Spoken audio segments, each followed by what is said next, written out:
Sebagaimana kita ketahui, Tengku Kori berbelok arah menjadi pembela nasab Balawi. Dalam pembelaannya itu, Tengku Kori berpendapat bahwa kitab Abnul Imam merupakan kitab asli, bukan kitab palsu. Sedangkan menurut Kiai Imad, kitab itu merupakan kitab palsu berdasarkan dalil dan hujah yang ada. Dan untuk lebih jelasnya, mari kita simak penjelasan Kiai Imad yang mematahkan argumen Tengku Kori tentang kitab Abnul Imam. Kiai Imad mungkin tadi malam menyimak, tetapi ada beberapa hal tentang kitab Abnaul Imam. Versi Kiai Imad itu kan sudah masyhur bahwa kitab itu adalah palsu itu aja kalau istilah Kiai Imad. Kemudian kata Kiai Tengku Kori itu adalah asli, dan justru Kiai Imad yang memberikan sebuah fatwa palsu itu menjadi tidak ilmiah. Ini silakan mungkin dari summary yang bisa Kiai sampaikan. Baik, Mas Yusuf, Dr. Haji Ribut Muda, Dr. Kiai Ubedillah Tamam. Assalamualaikum warahmatullahi wabarakatuh. Assalamualaikum warahmatullahi wabarakatuh. Tadi pemaparan dari Dr. Kiai Ubedillah dan Dr. Ribut. Dan terakhir itu Dr. Ribut mengatakan kalau tersambung ya tersambung, kalau putus ya putus. Sebenarnya kan itu sudah qat'i, putusnya itu sudah qat'i dengan adanya tes DNA yang sudah dapat kita akses bersama, baik melalui kajian dari Dr. Sugeng Sugiarto maupun dari jurnal-jurnal ilmiah yang ada di dunia maya yang bisa kita akses melalui portal-portal ilmiah yang kita bisa saksikan, kita bisa baca dari hasil karya Closop, Michael Hammer dan lain sebagainya, bahwa keturunan Nabi Muhammad SAW itu sudah dikaji dan disimpulkan harus berhaplogrup C1, sementara Balawi ini G. Artinya mereka bukan sebagai keturunan baginda Nabi, mereka juga bukan keturunan Nabi Ibrahim. Nah, itu sebenarnya dari situlah kita harus pertama kali mengkaji dari nasab Balawi sebenarnya. Sebenarnya Dr. Ribut, Dr. Keubed, ini nasab Balawi sudah tidak layak masuk dalam kajian historis, sudah tidak layak masuk dalam kajian filologis, sudah tidak layak masuk dalam kajian ilmu nasab. Kenapa? Karena secara genetika mereka sudah qat'iyyud dilalah, bukan sebagai orang Arab, bukan sebagai keturunan Bani Hashim, bukan keturunan Ibrahim. Bagaimana mereka itu bisa menjadi keturunan Nabi Muhammad, sedangkan keturunan Bani Hashim aja bukan, keturunan Nabi Ibrahim saja bukan. Tetapi diskursus ini harus terus menjadi perhatian publik. Maka pengamat-pengamat yang ahli dalam bidang metodologi seperti Dr. Kiai Ubed, Dr. Ribut, ini penting untuk terus mencerahkan kepada publik bahwa dengan terus kita suarakan, terus kita bahas, maka akan semakin banyak masyarakat yang tercerahkan, termasuk adanya fenomena Tengku Kori balik badan. Itu merupakan sebuah kudratullah bahwa isu nasab ini akan terus menarik untuk dikaji. Kemarin kita lihat betapa menariknya diskusi antara seorang ilmuwan Nahdlatul Ulama dari Pulau Sumatera dengan juga seorang pengkaji pembela nasab Balawi yang berasal juga dari Pulau Sumatera. Jadi semalam itu adalah dua ilmuwan dari Pulau Sumatera, yang satu dari Jawa Barat, itu sibuk main HP kata para komentator itu, sehingga dua singa dari Sumatera ini bertarung seperti dibiarkan saja gitu semalam itu. Ini banyak komentar-komentar seperti itu. Nah, apa yang bisa saya berikan garis bawah dari diskusi semalam antara Dr. Ribut Nurhuda dengan Tengku Qori, yaitu narasi Tengku Qori tentang Abnaul Imam seperti yang disinggung oleh Mas Yusuf tadi, bahwa Tengku Qori sekarang ini kembali untuk mempermasalahkan kitab Abnaul Imam, karena memang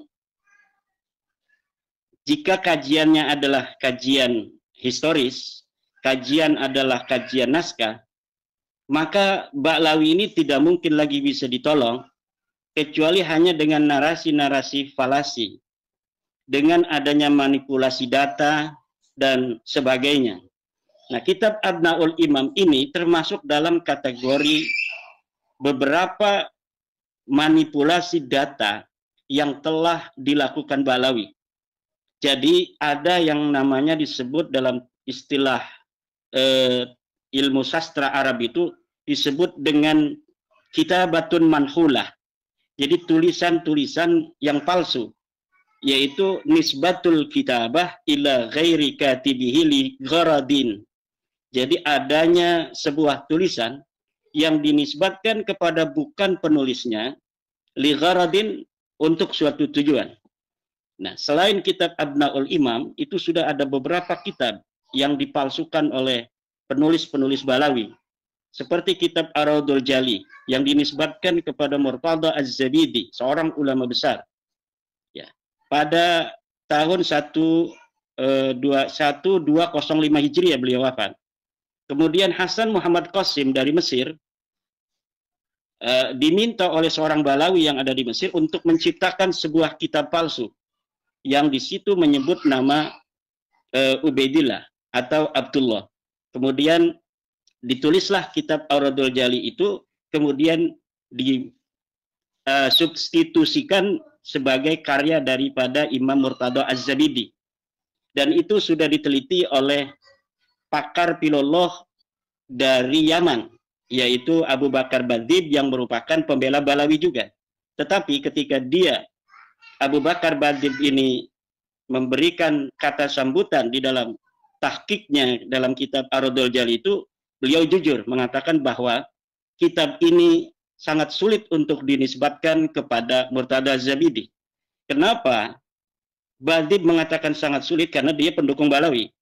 Kalau Imaduddin Usman mengatakan bahwa jelas-jelas kitab ini adalah kitab palsu yang dikarang oleh Hasan Muhammad Qasim 50 tahun yang lalu dari hari ini, kemudian diasosiasikan, disubstitusikan sebagai karya dari Murtada Az-Zabidi.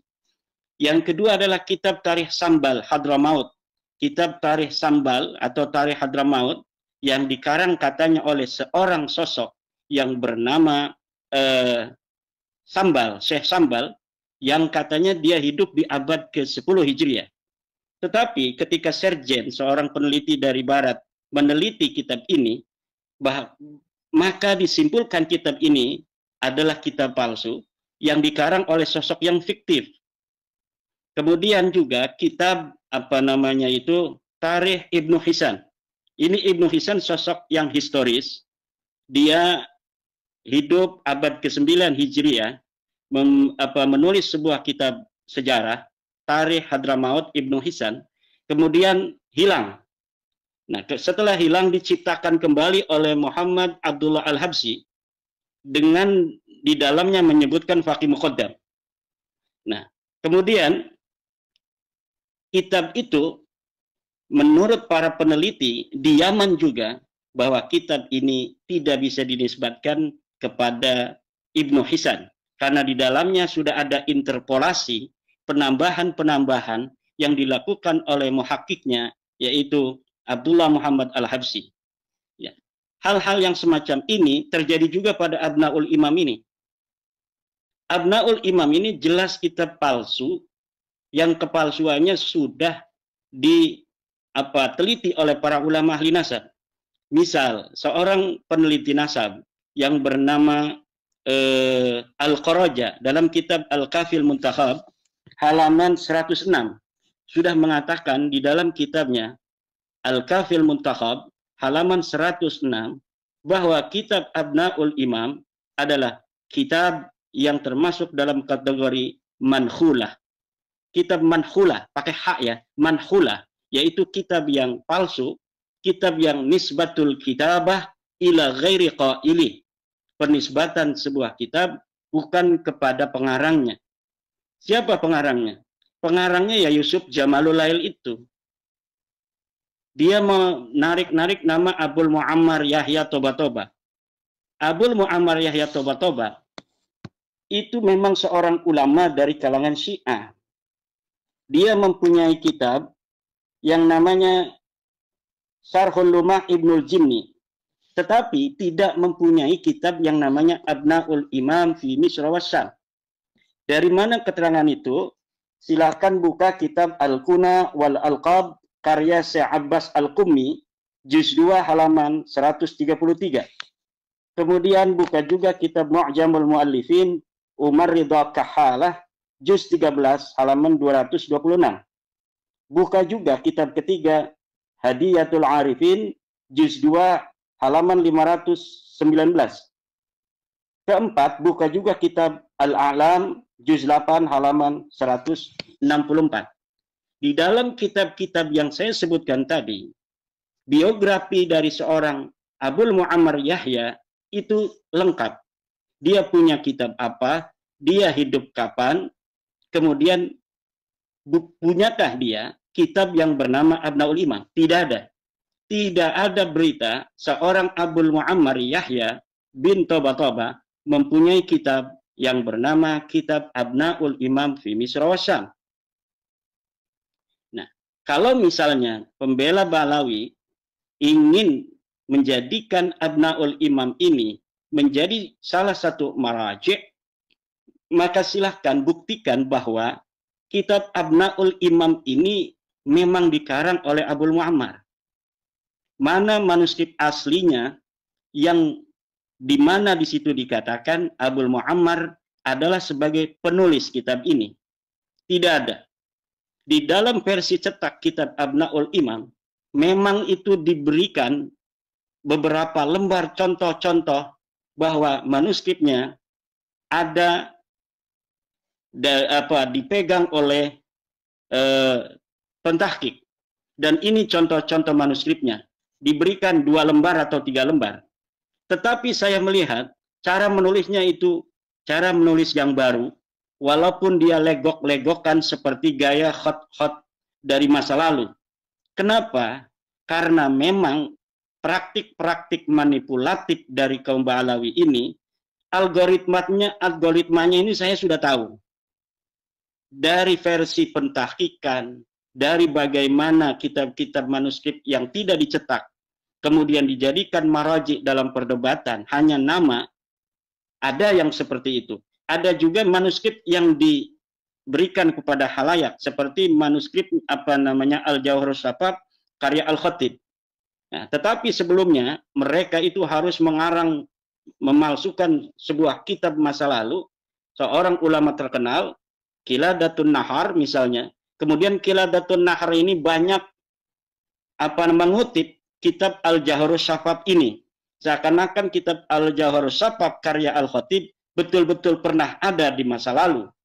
Nah, jadi praktik-praktik manipulatif semacam itu, algoritmanya sudah nyata, terang benderang.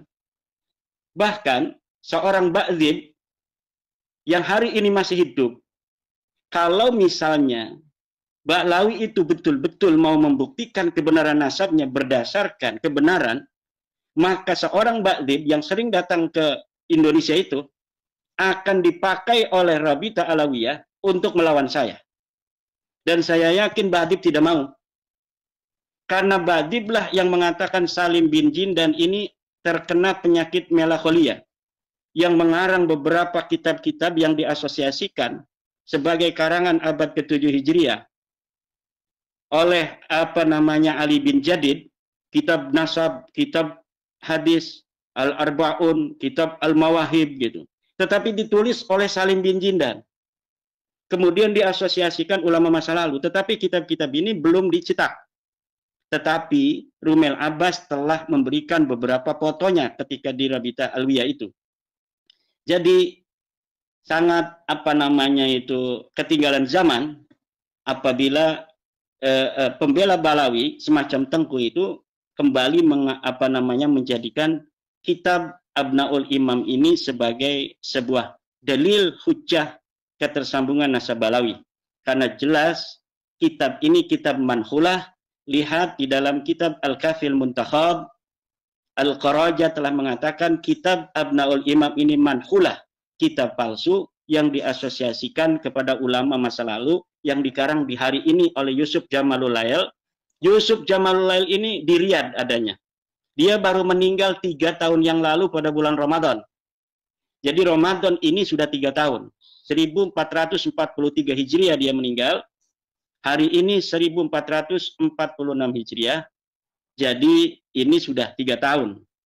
Di manakah manuskrip Abnaul Imam setelah seorang Yusuf Jamalul Lail itu wafat? Tidak akan pernah ada yang bisa untuk menunjukkannya. Kenapa? Karena memang manuskrip itu tidak pernah ada. Itu tentang Abnaul Imam. Kemarin juga Tengku itu berusaha membongkar kekokohan Syajarah Al-Mubarakah dengan narasi falasi bahwa di dalam kitab Syajarah Mubarakah Syekh atau Imam Fakhruddin Ar-Razi mengatakan dia memberikan kitab ini mengijazahkan kepada Syarafsyah. Kata Tengku, Syarafsyah ini adalah orang yang hidup di abad ke-8. Bagaimana seorang yang hidup di abad ke-8 diberikan ijazah oleh seorang yang hidup di abad ke-6, 579 Hijriah, dikarang itu Syajarah Mubarakah dan wafat 604 Hijriah. Nah, ini adalah narasi falasi yang coba untuk mempengaruhi publik untuk meruntuhkan kekokohan Syajarah Al-Mubarakah. Bahwa seakan-akan Syajarah Mubarakah ini adalah kitab abad ke-8 atau ke-9. Seperti Rumel Abbas juga mengatakan bahwa kitab Syajarah Mubarakah ini adalah kitab karya Ibnu Inabah. Nah, itu adalah sebuah upaya-upaya sisa-sisa kekuatan untuk memberikan hiburan, memberi hiburan kepada Balawi dan kepada kibin-kibin Balawi itu agar mereka tidak terlalu terluka. Jadi Rumel Tengku ini mau membunuh dengan pelan-pelan gitu, jangan sek gitu mati, itu nggak lucu gitu. Maka saya sering mengatakan mereka ini orang-orang yang kejam, orang yang memberi harapan, tetapi mereka tidak menyelami psikologi manusia. Ketika seorang istri diiming-imingi akan diberikan kalung gitu, kemudian ketika menagih diomong lagi, insya Allah sebentar lagi abang ini bisnisnya mau meledak, sebentar lagi pada suka ini akan dapat hadiah 500 juta, nanti kita akan belikan. Nah, terus saja begitu sampai harapan tidak pernah mati, tetapi selalu sedih karena setiap malam membayangkan kalung itu akan tiba. Begitulah Ba'lawi dan kibin-kibin itu dipermainkan oleh pembela-pembela yang mencari keuntungan agar mereka bisa untuk mendapatkan donasi dan lain sebagainya, seakan-akan mau mencari sesuatu yang bisa menyelamatkan mereka yang sudah koti ini, putus ini. Yang harus dilakukan menurut saya, Kiai Ubed, adalah membaca hijib-hijib as-sakrom untuk merubah DNA mereka dari G menjadi DNA J1. Baru itu akan menyelamatkan. Kenapa? Masa ini masa modern. Jikapun mereka sanggup untuk mencari seorang ahli pemalsu manuskrip, baik dari sisi teks maupun dari sisi media teks, kertas yang memang setelah diuji itu masa lalu, tetapi mereka tidak akan bisa untuk merubah DNA mereka.